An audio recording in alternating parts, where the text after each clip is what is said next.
23편 말씀을 가지고요. 저는 신앙의 여정, 신앙이 어떻게 성장해야 되는가를 함께 나누고자 합니다. 이렇게 조금 늦게 오셨는데 제가 코피를 좀 흘렸어요. 피를 토하는 설교. 피를 쏟는 설교가 되겠는데 제가 곰곰이 내가 왜 코피를 흘렸지 좀 생각을 해봤어요. 근데 이유가 없는데 아무튼 더워서 그런가. 많이 더우시죠? 네, 우리 같이 더워서 휴지를 좀 준비했습니다. 네, 교회를 오래 다니신 분들이면요, 시편 23편 말씀 참 좋아하세요. 여러분 다 좋아하시죠? 네, 몇 절이 제일 좋으세요? 1절? 다 좋으시기도 하고 특히 좋은 구절 있으세요? 전라도 버전이 좀 아, 좋아요. 전라도 버전이 있어요? 아, 그래요? 저는 몰라가지고. 네, 그래서 한 구절 한 구절이 우리에게 평안과 위로를 주는 말씀이잖아요, 사실. 그죠? 우리를 쉴만한 물가로 인도하시고 뭐 이런 그런 구절들이요. 그래서 한국에 있는 식당에 가면요, 이렇게 1절 말씀이 있어요. 여호와는 나의 목자시니 내게 부족함이 없으리로다. 이런 굵은 글씨로 이렇게 검은색, 그 나무판에 검은색 이렇게 글씨로 써가지고 그 식당 벽면 딱 들어가는 입구에 그 계산하는 데 위에, 그죠? 이렇게 딱 보이게 많이 해놨습니다. 저는 이 말씀이 굉장히 좋아요. 그런데 오늘 저는 시편 23편의 말씀을 통해서요, 하나님이 우리에게 얼마나 좋으신 분인지 이걸 설명하기보다 우리의 신앙이 어떻게 성장해 나가야 되는지 저는 이거를 좀 같이 나눠보고자 합니다. 시편 23편 1절과 2절은요, 너무 평화롭고 한가롭고 아름다운 그리스도 예수와 우리와의 관계를 묘사하고 있습니다. 여호와는 나의 목자시니 내게 부족함이 없으리로다. 그가 나를 푸른 풀밭에 누이시며 쉴만한 물가로 인도하시는도다. 우리는 이 말씀을 읽으면서요, 푸른 풀밭, 쉴만한 물가, 내가 그곳에서 그리스도와 함께 영원히 평안하게 즐겁게 시간 보내면서 살고 싶다라고 상상을 좀 많이 합니다. 그런데 저는요, 오늘 여러분에게 질문을 하고 싶어요. 하나님은 왜 우리를 푸른 풀밭으로 인도하실까요? 왜 쉴만한 물가로 인도하실까요? 여러분 한번 생각해 보신 적 있으신가요? 그냥 인도하시니까 좋아가지고, 그죠? 우리는 그냥 말씀 보고 좋아서 했는데, 저는 하나님이 왜 우리를 이 평화롭고 아름다운 곳으로 인도하실까라고 좀 생각을 해봤어요. 여러 가지 이유가 있겠지만 저는 그 이유를 앞에서도 말씀드린 것처럼 성장 때문이라고 생각을 합니다. 처음 신앙생활을 하고 처음 예수님을 믿게 되면요, 하나님이 주시는 위로와 평안을 누리는 사람들이 굉장히 많이 있어요. 어려운 가운데서도 내가 그 어려움 가운데 하나님을 만났는데 하나님이 나에게 큰 위로를 주셨다, 평안을 주셨다라고 고백하는 사람들이 많이 있습니다. 그런데 우리가 곰곰이 생각해 보면요, 하나님은요 그냥 위로와 평안을 주시는 게 아니에요. 그 이유는 우리를 신앙적으로 성장시키기 위해서 주신다는 거예요. 그러니까 만약에 우리가 푸른 풀밭에만 머물러야지, 예수님 따라가면서 나는 영원히 푸른 풀밭에만 살 거야, 나는 저 쉴만한 물가에서 저 물만 마시면서 살 거야 라고 한다면 우리는 아직도 성장하지 않았다는 증거예요. 제가 주일날 설교했어요. 우리 아이에게 이렇게 영양이 좋은 음식을 이렇게 해서 주면 수아에게, 수아야 맛있게 먹어, 맛있게 드세요 이렇게 얘기하면 수아는 저에게 맛있게 주세요 이렇게 대답하거든요. 근데 이 아이가요, 제가 좋은 음식을 주는 이유는 뭐예요? 애가 건강해지고 더 위로 쑥쑥 성장하길 원하기 때문에 제가 좋은 음식을 주는 거예요.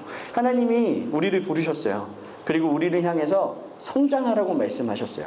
말씀은 없지만 쉴만한 물과 푸른 풀밭으로 우리를 보내면서 먹고 마시고 성장하라고 우리에게 부르셨어요. 만약에 우리가 성장에 관심이 없다면, 그러니까 교회에 다니면서 성장하는 것에 관심이 없다면 우리는 하나님이 우리를 부르신 뜻을 잊고 사는 사람들이 되는 거예요. 목사님이 주일날 설교하신 것처럼 우리가 공부를 통해서 성장해야 되잖아요. 성장하지 않는다면 우리는 하나님이 우리를 부르신 그 뜻을 무시하고 잊은 사람들이 됩니다. 누가복음 3장에는요, 세례 요한이 자신에게 세례를 받으러 오는 사람들에게 소리를 치는 장면이 나타나요. 이제 세례 요한이 세례를 주고 있는데 유대인들이 달려 나왔습니다. 그때 세례 요한이 유대인들에게 말하기를, 회개에 합당한 열매를 맺고 속으로 아브라함이 우리 조상이라고 말하지 말라. 내가 너희에게 이르노니 하나님이 능히 이 돌들로도 아브라함의 자손이 되게 하시리라. 이미 도끼가 나무 뿌리에 놓여 있으니 좋은 열매 맺지 아니하는 나무마다 찍혀 불에 던지리라 라고 세례 요한이 책망을 합니다. 여러분, 그 유대인들은요 스스로 아브라함의 자손이라고 생각했어요. 그리고 내가 하나님의 언약 안에 있는 선택받은 사람들이라고 생각을 했습니다. 그들은, 다른 사람들은 다 저 불구덩이에 빠져서 죽을지라도 나는 언제나 하나님의 푸른 초장, 하나님의 쉴만한 물가에 있을 거라고 생각을 했습니다. 그러나 세례 요한들은요 그들에게 회개에 합당한 열매를 맺으라고 이야기해요. 너희가 그 푸른 풀밭과 쉴만한 물가에서 성장하지 않고 열매를 맺지 않으면 하나님께서는 너희 모두를 도끼로 찍어 불에 던질 것이라고 말하고 있습니다. 저는 이 세례 요한이 유대인에게 했던 이 책망을 그리스도인인 우리가 오늘날 기억해야 된다고 생각해요. 여러분, 우리는 스스로를 그리스도인이라고 불러요. 교회를 등록해서 다닌 지 벌써 수십 년이 지났어요. 세례를 받고 직분을 받은 지도 꽤 많은 시간이 흘렀습니다. 우리는 저 천국에 나의 집이 예비되어 있다고 믿고 살고 있어요. 그러나 우리를 푸른 풀밭으로 쉴만한 물가로 인도하신 하나님은요 이러한 사실에 관심이 없으세요. 우리가 몇 년을 교회를 다녔는지 하나님은 관심이 없으세요. 우리가 어떤 직분을 가졌는지 하나님은 크게 중요하게 생각하지 않으세요. 하나님은 자신이 인도한 쉴만한 물가, 푸른 풀밭에서 얼마나 성장했는지가 관심이 있으세요. 여러분, 우리가 만약 성장하지 못해서 아무런 열매가 없다면 우리 앞에 세례 요한이 말했던 그 도끼가 놓여져 있음을 우리는 기억해야 합니다. 여러분, 하나님은 여러분을 하나님의 말씀에 순종하게 하려고, 하나님을 찬양하게 하려고, 하나님의 말씀대로 이 세상을 살라고 이 푸른 풀밭과 쉴만한 물가로 여러분을 불렀습니다. 만일 우리가 그분의 목적대로 살지 않는다면, 그 목적에 맞게 성장하지 않는다면 우리는 예수를 따르는 양이 아닐 것입니다. 여러분, 우리는 성장해야 해요. 우리의 신앙은 날마다 성장하고 날마다 강건해지고 날마다 말씀과 믿음 위에서 굳건해져야만 합니다. 푸른 풀밭과 쉴만한 물가에서 어린 양들이 풀을 먹고 물을 마심으로 건강해지고 성장해지는 것처럼 우리 또한 그리스도 안에서 그리스도께서 주시는 은혜와 위로로 성장해야만 합니다. 우리가 신앙으로 성장하면요 하나님은 우리를 어디로 인도하시냐면 의의 길로 인도하세요. 우리 저기 PPT 3절 말씀 한번 띄워주시겠어요? 저희 3절 말씀 한번 띄워주시겠어요? 화면에? 네, 우리 죄송합니다. 네. 3절 말씀 우리 다 같이 읽어볼게요. 내 영혼을 소생시키시고 자기 이름을 위하여 의의 길로 인도하시는도다. 네, 제가 지난번에 한번 얘기한 적이 있어요. 우리는 의의 길이라고 이야기하면요 밝고 넓고 모두가 손을 잡고 걸어갈 수 있는 신나고 재밌는 길이라고 많이 생각합니다. 그러나 의의 길은 그거 아니에요. 의의 길은 어떻게 해요? 그냥 하면 돼요? 그러니까 불 꺼진 채로 해요? 네, 괜찮습니다. 네. 여러분, 의의 길은요, 신약에서 말하는 의의 길은요, 십자가의 길입니다. 우리는 2주 전에 마틴 루터의 신학에 대해서 나누었어요. 마틴 루터의 신학에 의하면, 그리고 전반적인 기독교 신학에 의하면 의로움은 인간에게 있는 것이 아니에요. 인간은 철저하게 죄인이기 때문에 인간으로부터는 그 거룩함, 의로움이 나올 수가 없습니다. 그러나 하나님은 인간을 사랑하셔서 예수님과 그분의 희생을 통하여 하나님의 의로움을 우리에게 나누어 주셨어요. 여러분, 제가 껌껌한데 얘기했는데 다 들으셨어요? 우리는 죄인이고 하나님은 의로우셔서 그 의로움을 우리에게 나누어 주셨어요. 결국 우리는 누구의 의로움으로 의롭게 됐다고요? 하나님의 의로움. 그렇죠? 하나님의 의로움으로 의롭게 됐어요. 그러니까 의로움의 길이라는 건 인간이 갈 수 있는 길이 아니라는 거예요. 인간에게 속하지 않은 오로지 하나님만이 갈 수 있는 길이 의의 길이라는 거예요. 여러분, 신약에서 이 길을 누가 가시냐? 하나님이신 그리스도 예수께서 십자가를 들고 이 길을 가시는 거예요. 그래서 우리는 이 의의 길을 십자가의 길이라고 말할 수 있어요. 여러분, 그리스도 안에서 잘 성장한 그리스도인들은 언제나 이 십자가의 길을 걸어갑니다. 인간의 힘으로는 걸어갈 수 없는 이 어렵고 험난하고 가파른 이 길을 그리스도의 손을 붙잡고 걸어갑니다. 여러분, 이 길은요 그리스도 안에서 굳건하게 성장된 믿음이 없이는 절대로 걸어갈 수 없어요. 여러분은 이 십자가의 길을 그리스도와 함께 걷기 위해서 부름받았습니다. 여러분의 오른손에는 그리스도의 손이 붙들려 있습니까? 그 손을 꼭 붙잡지 않으면 갈 수 없는 십자가의 길을 가고 있습니까? 여러분, 십자가의 길은 우리를 어려움으로 그리고 불안정함으로 이렇게 흔들리는 unstable한 라이프로 우리를 인도합니다. 예수님께서는 어부였던 베드로와 요한에게 찾아와서 말씀하세요. 나를 따라오라. 내가 너희를 사람 낚는 어부가 되게 하리라. 여러분 굉장히 간단한 말이잖아요. 여러분 그런데 한번 생각해 봅시다.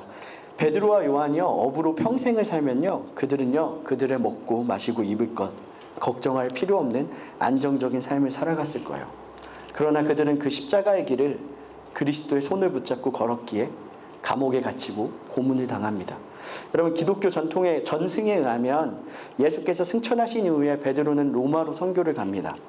그곳에서 베드로는요 로마에서의 선교가 너무 힘들다는 사실을 깨달아요. 그리고 로마에서 도망치기를 결심합니다.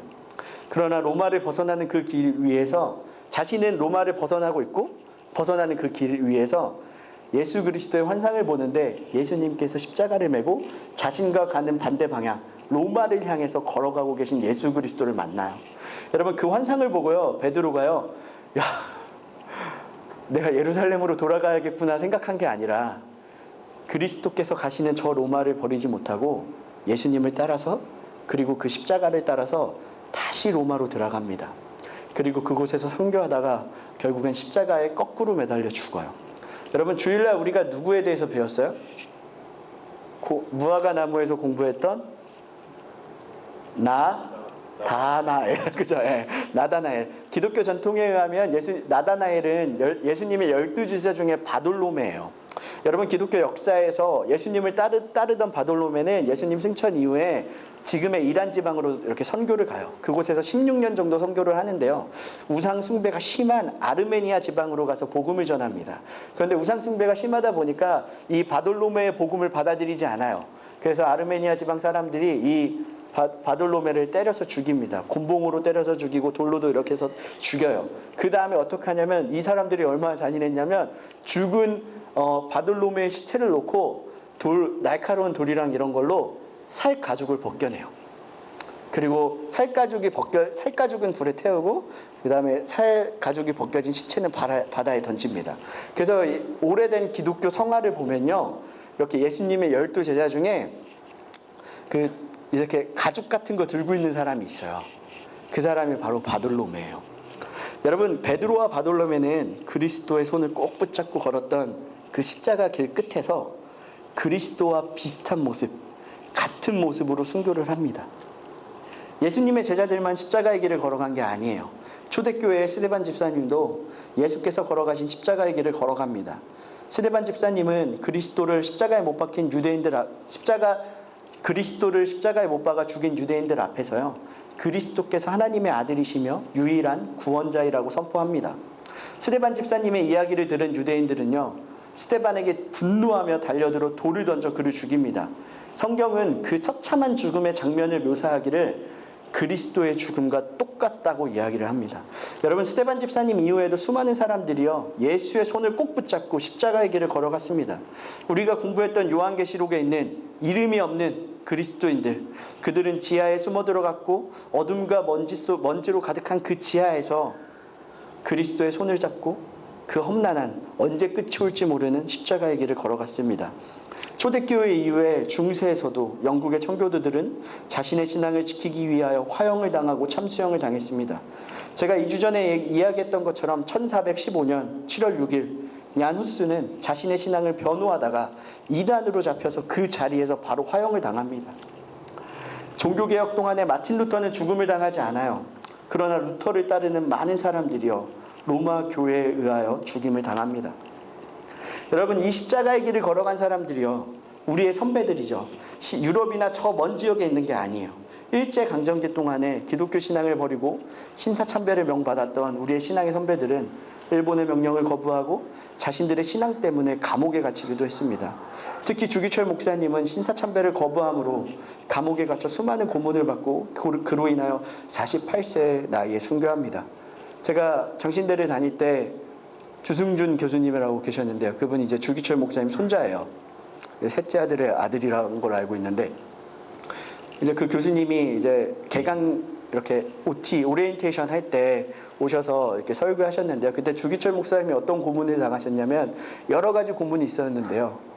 우선은 고춧가루랑 이게 주전자에 고춧가루랑 물이랑 섞어서 이렇게 먹인대요. 엄청 많이 마시게 한대요. 이렇게 억지로 막 집어넣어요. 그럼 배가 이렇게 커지잖아요. 그러면 이제 일본 군인 둘이서 배 위에서 점프 뛰는 거예요. 그러면 이게 이 매운 고춧가루가 그러니까 이 입으로 나오는 게 아니라 코랑 눈이랑 뭐 귀 이쪽으로 나오면서 이 그 매운 기운이 계속 있었대요. 뭐 그래가지고 엄청 그런 고난을 당하신 거예요. 그래서 결국에는 이제 48세의 젊은 나이에 순교를 합니다. 그럼 저는 이거를 보면 좀 마음의 도전을 받기도 하고 나는 지금 뭐 하고 있나라는 생각을 합니다. 우리의 신앙의 선배들은요, 그 십자가의 길을 예수님의 손을 꼭 붙들고 걸어갔어요. 제가 이렇게 초대교회에서부터 역사를 한 이유는 뭐냐면 초대교회 예수님 시대의 사도들, 그리고 예수님의 직접적인 제자가 아닌 스데반 집사님, 그리고 중세의 교회, 그 다음에 우리의 100년도 안 되는, 그죠? 몇십 년 전에 우리의 선배들 이야기를 했던 이유는 이제 그 십자가의 길이 우리에게 넘겨져 있기 때문이에요. 우리의 신앙의 선배들은 나를 따라오라 말씀하시는 예수님의 그 말씀에 예수님의 손을 꼭 붙잡고 그 길을 묵묵히 걸어갔습니다. 나를 따라오라 말씀하시는 예수님의 부름 앞에 우리의 신앙의 선배들은 안정된 삶을 버리고 불안정한 삶을 그리스도의 손을 잡고 걸어갔습니다. 여러분, 그리고 이제 그리스도께서는요, 우리에게 말씀하세요. 나를 따라오라. 그리고 그 십자가의 길을 함께 걷자고 말씀하십니다. 여러분, 제가 정말로 질문드리고 싶은 것은 여러분, 이 십자가의 길을 걸어갈 준비가 되셨습니까? 여러분, 이 십자가의 길에서는요, 우리를 위한 것이 절대 없습니다. 왜냐하면 3절 말씀에 보면 자기 이름을 위하여 의의 길로 인도하시는도다. 여러분, 여기서의 자기는 저를 얘기하는 게 아니에요. 나를 얘기하는 게 아니에요. 하나님의 이름을 위하여 우리는 십자가의 길을 걸을 준비가 됐습니까? 여러분이 만약에 푸른 풀밭에서 쉴만한 물가에서 정말로 잘 성장한 그리스도인들이 되었다면 이 부르심에 즐겁게 응답하고 오로지 하나님의 이름을 위하여 이 십자가의 길을 걸어갈 것입니다. 여러분, 하나님의 이름만을 위해서 그 길을 걸어갈 준비가 되어 있습니까? 한국에 이런 속담인가요? 호랑이는 죽어서 가죽을 남기고 사람은 죽어서 이름을 남긴다는데 나의 이름 하나 남기지 않고 오로지 예수의 이름을 위해서 살아갈 준비가 되어 있습니까? 여러분, 굉장히 시편 23편이 굉장히 무겁게 다가오시죠? 그죠? 여러분, 이제 점점 더 무거워집니다. 왜냐하면 여러분이 신앙의 여정이기 때문에요. 만일 여러분이 하나님의 이름을 위하여 이 십자가의 길, 의의 길을 걸어간다면 여러분의 삶은 우리의 신앙의 선배들의 삶처럼 불안정하고 고통당하고 어려움으로 가득한 삶이 되어야만 합니다. 이 삶은 4절에서 묘사하고 있어요. 사망의 음침한 골짜기로 다니는 삶. 그러나 여러분, 우리가 기억할 것이 있어요. 죽음의 위협도 사망의 음침한 골짜기도 우리를 향한 그리스도의 사랑을 끊어낼 수 없다는 사실을 우리는 기억해야 합니다. 날마다 죽음의 위협 가운데서 살다가 순교한 사도 바울은 로마서에서 이렇게 고백하고 있어요. 로마서 8장 35절 39절인데요. 제가 읽어드리겠습니다. 누가 우리를 그리스도의 사랑에서 끊으리요? 환난이냐 공고나 박해나 기근이나 적신이나 위험이나 칼이랴. 기록된 바 우리가 종일 주를 위하여 죽임을 당하게 되며 도살당할 양같이 여김을 받았나이다 함과 같으니라. 그러나 이 모든 일에 우리를 사랑하시는 이로 말미암아 우리가 넉넉히 이기느니라. 내가 확신하노니 사망이나 생명이나 천사들이나 권세자들이나 현재일이나 장래일이나 능력이나 높음이나 깊음이나 다른 어떤 피조물이라도 우리를 우리 주 그리스도 예수 안에 있는 하나님의 사랑에서 끊을 수 없으리라. 여러분, 만일 우리가 그리스도의 손을 꼭 붙잡고 십자가의 길을 하나님의 이름을 위해서 걸어간다면요, 우리는 결국엔 우리를 대적하는 사망과 원수를 만나게 될 것입니다. 우리 신앙의 선배들이 만난 그 사망과 원수는요, 말 그대로 죽음의 공포였어요. 죽음의 공포에서 수많은 사람들이요, 자신의 믿음을 버리기도 했고 때로는 도리어 더 담대하게 그 믿음을 지키기도 했습니다. 죽음의 공포 앞에서 그리스도의 손을 꼭 붙잡았던 사람들은요, 예수께서 주시는 평안과 안정감을 누렸어요. 여러분, 그런데 저는 이제 시대가 달라졌다고 생각을 합니다. 죽음의 공포는 사라졌어요. 이제 우리가 사는 이 세상에서 신앙 때문에 죽음을 당하는 경우는 거의 없습니다. 반대로 이 시대는요, 돈이 주는 평화와 안정감 때문에 죽습니다. 여러분, 우리가 이걸 잘 살펴봐야 돼요. 십자가는 우리에게 불안한 삶을 주지만 돈은 우리에게 안정된 삶을 주기 때문에 본능적으로 안정된 삶을 추구하는 우리는 돈이 주는 평화와 안정감을 추구하게 됩니다. 여러분, 이거 굉장히 이제 95개조 반박문의 내용 하나 같죠. 십자가는 우리에게 불안한 삶을 주지만 돈은 우리에게 안정된 삶을 줍니다. 여러분, 무엇을 따라가겠어요? 물질만능주의가 교회 안에 들어와서요, 물질이 신앙을 측정하는 방법이 되었어요. 돈과 신앙을 연결시켜서요, 많은 돈을 가진 돈을 가진 그리스도인들이 더 좋은 신앙을 갖고 있다고 생각하기 시작했습니다. 저희 아버지께서 교인이 1000명 되는 큰 교회를 다니셨어요, 한국에서. 근데 저에게 어느 날 말씀하셨어요. 이거 저희 아버지가 했던 얘기니까 좀 비속어인데 얘기를 할게요. 신민아, 쪽팔려서 교회를 다닐 수 없다. 그래서 제가 왜요? 이렇게 물어봤어요. 그 이유를 물어보니까 이제 저희 아버지 나이대가 이제 59년생이시니까 이제 자식들 뭐 출가시키고 이제 좀 삶의 여유가 조금 있으신 뭐 약간 그런 식의 이제 삶의 이제 형태를 가지신 분들이 더 많아요. 저희 아버지 나이대. 그러다 보니까 교회 안에서 만나는 사람마다 자기가 어떤 직업을 갖고 있는지, 얼마나 잘 사는지, 어디에 사는지, 뭐 한국은 어디에 산다면 이제 거기가 부자 동네인지 아닌지 한 번에 따가야잖아요. 그러니까 이런 외적인 조건들을 계속 나열하면서 자랑한다는 거예요. 자랑할 조건이 전혀 없으신 저희 아버지는요, 그 자랑을 듣다가 그냥 집에 온다고요. 문제는 그냥 듣고 집에 와가지고 그걸 잊어버리면 되는데, 우리 아버지의 마음속에서 어떤 생각이 드냐면, 그들은 그들의 믿음 때문에 하나님께 많은 은혜를 받은 것 같고 자신은 믿음이 없어서 그 은혜를 받지 못한 것 같다는 생각이 든다는 거예요. 그래서 너무 쪽팔리다고 얘기하셨어요. 여러분, 물질이 주는 평안과 안정감 때문에 돈이 있는 사람들은 이 평안과 안정감이 하나님의 은혜라고 주장을 합니다. 이것이 나를 평안하게 하시는 하나님의 막대기이며 지팡이라고 이야기를 합니다. 그러나 여러분, 이러한 생각은 우리의 신앙과 우리의 신앙의 뜨거움을 서서히 꺼트리고 하나님으로부터, 그리고 십자가로부터 우리를 멀어지게 만듭니다. 돈이 주는 은혜 때문에 십자가가 주는 은혜로부터 멀어지게 됩니다. 제가 한국에 있을 때 북한 선교를 하는 것을 경험한 적이 있어요. 그런데 그 북한 선교를 담당하고 있던 분이 했던 말이 저는 아직도 기억에 남습니다.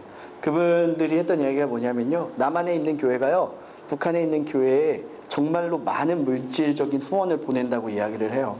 그런데 문제는 이 선교를 담당하고 있는 이 사람들이 말하는 거예요. 이 사람들이 봤을 때, 이 사람들의 관점에서는 이제 북한의 성도들도 만나고 남한의 성도들도 만나잖아요. 이 선교를 담당하는 사람들이 말하는 게 뭐냐면, 북한에 있는 성도들의 신앙이 훨씬 더 뜨겁고 견고하고 순수하다고 이야기를 해요. 그럼에도 불구하고 남한의 성도들은 돈이 많다는 이유 그 하나로 자신의 믿음이 더 뜨겁고 견고하다고 생각을 해요. 그래서 자기는 선교를 해야 할 사람들이고 저 북한 사람들은 선교를 받아야 되는 대상이라고 생각을 한다는 거예요. 여러분, 남한의 성도들은 돈으로 선교를 할 수 있을지 몰라요. 그러나 신앙적으로는 선교를 돌려 받아야 되는 존재라는 거예요. 여러분, 우리의 신앙은 돈으로 측정되는 것이 아니에요. 도리어 돈 때문에 신앙의 뜨거움이 사그라들어 차갑게 변하고 있습니다. 여러분, 우리는 물질이 주는 평안과 안정감에서 벗어나고자 노력을 해야 합니다. 그리고 십자가가 주는 불안정함, 그것을 찾으셔야 해요. 왜냐하면 그리스도인이 누리는 진정한 평안과 안정감은 그리스도에게서만 오기 때문이에요. 무리를 걷고 배로 가까이 오는 예수님을 바라보았던 베드로는 예수님을 바라보고 물 위를 걷습니다, 같이. 그러나 예수님으로부터 눈을 돌렸을 때 바다 밑으로 툭 떨어져요. 그게 우리의 정체성입니다. 예수 그리스도를 바라볼 때 그 어떤 풍랑 위에서도 우리는 평안과 안정감을 누립니다. 시편 23편 4절은 우리가 평안을 누리는 것은 주께서 우리와 함께 하심 때문이라고 말을 합니다. 돈이 우리와 함께 하기 때문에 우리가 평안한 것이 아닙니다. 그리스도인은 주님 안에서만 평안을 누릴 수 있습니다. 만일 우리가 평안을 위해서 주님을 찾지 않고 다른 걸 찾는다면 우리는 이 사망의 음침한 골짜기에서 빠져나올 수 없습니다. 여러분, 자, 우리가 이제 1절부터 4절까지 왔어요. 우리가 만일 푸른 풀밭과 쉴만한 물가에서 잘 성장하고 그리스도 예수의 이름을 위해서 십자가의 길을 걷고 사망의 골짜기에서 주님이 주시는 불안정함 속에서 평안을 누리고 온전한 평안을 누리고 있다면 하나님은 우리의 원수 앞에서 상을 차려주실 거예요. 이게 테이블이잖아요, 상이라는 게. 여러분, 저는 이 말을 보면서요, 이렇게 여러 가지 해석을 봤는데요. 보다 보니까 이제 원수 앞에서 우리가 잘 되고 뭐 승리하고 뭐 이런 걸 많이 묘사하고 있더라고요. 그런데 저는 좀 다르게 해석하고 싶어요. 저는 이 원수 앞에서 상을 차려주신다는 것을 생각할 때요, 원수와 함께하는 식사를 좀 생각해 봤습니다. 여러분, 생각만 해도 열불이 나는 원수와 어떻게 같은 공간에서 숨을 쉬고 어떻게 같이 식사를 할까요? 저는 우리가 정말로 그리스도 안에서 잘 성장했다면 예수님을 닮았기 때문에 가능하다고 생각을 해요. 제가 우리 속회 모임 때 한번 나눈 적이 있는데요. 우리는 하나님의 사랑을 굉장히 너무 막연하게 생각할 때가 있어요. 그러나 저는 그 사랑을 가해자와 피해자의 입장으로 좀 통해서 표현해 보고자 합니다. 하나님이 인간을 창조하셨어요. 그리고 인간은 하나님께 죄를 지었습니다. 그죠? 우리가 아는 성경 내용이잖아요. 그죠? 하나님이 인간을 창조하셨고 인간은 하나님께 죄를 지었어요. 그리고 이 죄 때문에 하나님은 자신의 아들을 희생해야만 했습니다. 인간은 하나님께 피해를 입힌 가해자, 피해를 가한 거잖아요, 인간이. 하나님은 인간으로부터 피해를 입으신 피해자가 됐어요. 여러분, 보통 누가 용서를 구하죠? 네, 너무 더워가지고. 여러분, 보통 피해를 입힌 사람이 용서를 구하는 거예요. 여러분, 내가 뭔가 잘못한 게 있으면 내가 그 잘못에 대해서 용서를 구하는 게 당연한 거예요. 자기가 피해를 받으면 그 용서를 받고 용서해 주면 되고. 그런데 하나님은 반대로 피해자이신 하나님이 가해자인 인간을 먼저 용서하기로 다짐을 해요. 그리고 피해자이신 하나님이 가해자인 인간을 위하여 자신의 아들을 보내서 죽음으로 그 죄를 용서합니다. 그래서 로마서 5장 10절은 이렇게 이야기해요. 곧 우리가 원수 되었을 때 그의 아들의 죽으심으로 말미암아 하나님과 화목하게 되었다. 우리가 원수였다라는 거예요. 우리 지난주에 성찬을 했습니다. 주일에 매월 성찬식을 합니다. 그러면 이 성찬이요, 여러 가지를 기억하는 자리이긴 한데요, 이 성찬은 하나님과 하나님의 원수 되었던 자들의 식사의 자리예요. 하나님은 이 성찬을 통하여 원수였던 우리를 사랑하는 하나님의 놀라운 사랑을 보여주고 계십니다. 그리고 이 사랑을 우리에게 기억하라고 말씀하세요. 여러분, 우리가 피해자라면 이런 용서가 불가능합니다. 제가 평생 동안 예수 안에서 자라난다 하더라도 저는 불가능할 것이라고 생각해요. 그러나 하나님은 우리가 정말로 그리스도 안에서 잘 성장했으면 하나님이 보여주신 그 모습 그대로 원수와 함께 식사할 수 있다고 이야기합니다. 나에게 큰 피해를 입힌 원수와 함께 식사를 하면서요, 원수를 사랑하라 말씀하신 그 예수의 말씀이 내 삶에 나타나기 시작할 것입니다. 여러분, 그래서 시편 23편 6절 마지막 절에서 말하기를 내 평생의 선하심과 인자하심이 나를 따른다고 이야기하고 있어요. 근데 NIV 성경을 보면 이 선하심과 인자하심이요, goodness and love예요. 사랑이 따른다는 거예요. 원수까지도 용서할 수 있는 이 놀라운 사랑이 정말로 잘 성장한 그리스도인들에게 잘 성장했다라는 증거로서 따른다는 거예요. 그러면 저는 우리 모두가 정말 잘 성장한 그리스도인들이 되어서 이 놀라운 사랑을 보여줄 수 있는 여러분들이 되기를 원합니다. 자, 오늘 말씀을 좀 짧게 정리하겠습니다. 하나님은 우리를 푸른 풀밭과 쉴만한 물가로 인도하십니다. 우리는 여기서 먹고 놀고 마시는 것이 전부가 아닙니다. 우리는 잘 성장해야만 합니다. 만일 우리가 잘 성장하지 못한다면 우리는 십자가의 길을 걸어갈 수 없을 것입니다. 만일 우리가 잘 성장했다면 하나님은 우리를 의의 길로 인도하십니다. 이 길은 인간의 힘으로 걸어갈 수 없는 어렵고 험난한 길입니다. 이 십자가의 길을 걷기 위해서는 우리는 예수님의 손을 꼭 붙잡아야 합니다. 또 이 길을 걸어가기 위해서 우리는 우리의 이름을 높이려고 하는 욕심을 버려야만 합니다. 그럴 때 우리는 진정으로 하나님을 위해서 십자가의 길을 걸어갈 수 있습니다. 십자가의 길은 언제나 유혹과 어려움과 힘듦이 우리를 기다리고 있습니다. 우리의 신앙의 선배들은 신앙을 지키기 위하여 자신의 목숨을 버렸습니다. 그러나 우리는 다른 시대에 살고 있습니다. 이 시대는 돈으로 우리의 신앙을 차갑게 만들고자 합니다. 물질이 주는 평안과 안정감이 주님이 주시는 평안과 안정감이라고 우리를 속이고자 합니다. 그러나 여러분, 주님이 주시는 평안을 누리셔야 합니다. 만일 우리가 그리스도 안에서 정말 잘 성장했다면 하나님은 우리로 하여금 우리의 원수와 함께 식사를 하도록 인도하실 것입니다. 이 식사는 원수를 용서하는 자리입니다. 하나님과 원수되었던 나를 용서하신 그 하나님의 놀라운 사랑은 자연스럽게 내 안에서 나로 하여금 나의 원수까지도 사랑하도록 만듭니다. 우리의 힘으로는 불가능한 사랑이지만 우리에게 먼저 보여주신 그 놀라운 사랑으로 우리는 원수를 사랑할 수 있게 될 것입니다.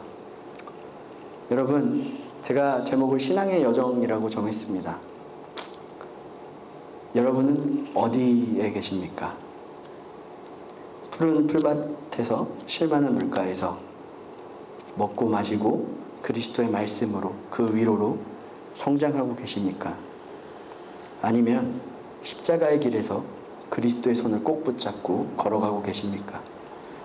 아니면 저 사망의 골짜기에서 누구도 나를 도와주지 않을 것 같은 그 풍랑과 같은 곳에서, 어려움이 가득한 곳에서 주님이 주시는 평안과 안정감으로 이 세상을 살아가고 계십니까? 아니면 원수를 사랑하신 그리스도 예수의 사랑으로 원수를 사랑하며 살아가고 계십니까? 아니면 여기에 속하지 않은 다른 삶을 살고 계십니까? 여러분, 성장하셔야 합니다. 성장하고 그 성장한 징표가 있는 자들이 여호와의 집에 영원히 살게 될 것입니다. 기도하겠습니다. 하나님, 우리는 우리를 이 자리로 부르신 하나님을 믿습니다. 그리고 우리가 하나님 앞에서 날마다 성장해야 함을 알고 있습니다. 그럼에도 성장하지 못했던 우리의 과거를 용서하여 주십시오. 푸른 풀밭과 쉴만한 물가에서만 머물고자 했던 우리의 지난 날을 회개합니다. 그리스도 안에서 잘 성장하여 우리는 십자가의 길을 걷기를 원합니다. 주님, 우리의 손을 꼭 붙잡아 주시옵소서. 주님의 손으로 말미암아, 주님의 위로로 말미암아 사망의 음침한 골짜기에서도 우리가 평안을 누리게 하여 주시옵소서.